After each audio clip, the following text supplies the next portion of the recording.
Hello there, beautiful people. Welcome back to the channel. In this channel, we don't talk about relationships and dating nearly enough, and that's gonna change today. However, I will need some help. What do smartphones, customizable pizza menus, and gay dating apps have in common? They all ask you to set your preferences, but one of these things isn't quite like the others.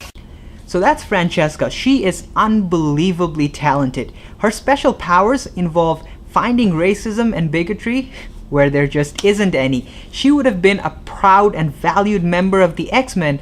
However, she concluded that that superhero franchise was a white supremacist conspiracy. We've talked about how the word preferences is often used to mask discrimination. When you hear a woman say something like, "I'm just not attracted to black guys," or "Asian men are too submissive," they're relying on racial generalizations perpetuated by systemic racism. But this kind of dating racism isn't just for straight people. There you go. Preferences are bigoted. I hope this video reaches out to all the attractive women that I've crossed paths in life who kept telling me that you want to date someone tall, you want to date someone strong, you want to date someone muscular.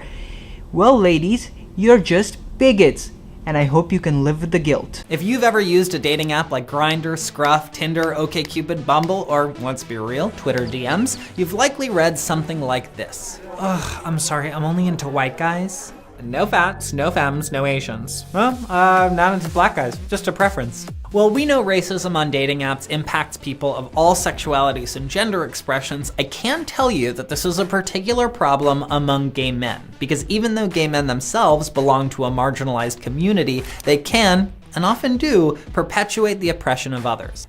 There you go. Gay men can't have preferences. Boy, were we wrong. See, the reason why we felt that a lot of the gay movement initially began with the premise that you're born into certain things. You can't help who you're attracted to. It's how you are born.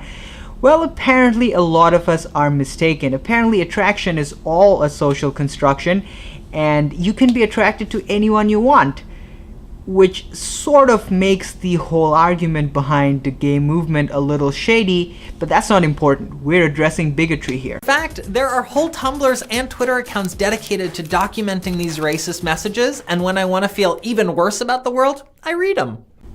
Read those messages, huh? That's a good plan. See, my man and I here are pretty much on the same page. See, when I want to know how bad the world is, I go ahead and read the message that dude has for his audience. When gay men are confronted about their racist language, many try to explain it away as a preference. I mean, they can't help it. It's just how they feel. As if they were captive to some mystical romantic force that naturally discriminates against people of color. You can't say it's their personality because you've shut them down before you even got to know them. Personality? Dude, I'm starting to think you don't have a good idea as to what's going on. Most people can't bone other people's personality. It's physical attractions that gets people attracted to each other.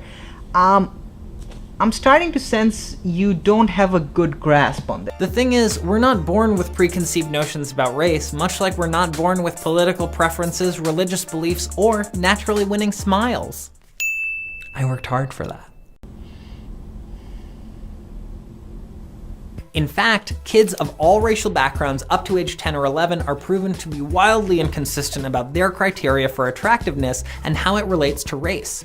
Our use of race to classify individuals actually increases as we grow older, and it traditionally favors, drumroll please, white people. I know, it was a surprise to me too. So, yes, dude, that's because babies are not sexual beings. You know what? You had your chance. Let me take it from here. Kids are not sexual beings. Sexuality is something that becomes a part of us once we grow up. I don't know what this dude was talking about. The entire video will be in the description below if you guys want to check it out, but the basic tone stays the same. It's all about preferences are just built into us in society because of social construction. It totally ignores the evolutionary and biological inclinations of trying to make copies of yourself and how that might affect who you're attracted to. The video also conveniently leaves out the obvious sample selection bias. See, they talk about one study that was conducted in the UK. Had my friends gone into Southeast Asia and asked about people's dating preferences, they would have seen a different preference. Maybe. Had they done the same thing in Africa, maybe they would have seen a different preference. Had they done it in the Middle East, maybe they wouldn't have been able to make the video. But hey, who needs reason? We're after bigotry. So that's it for this particular video. Like this video to end racial bigotry in relationships, all kinds of relationships, and subscribe to this channel. It will really help your dating game. See you guys next time. Take care.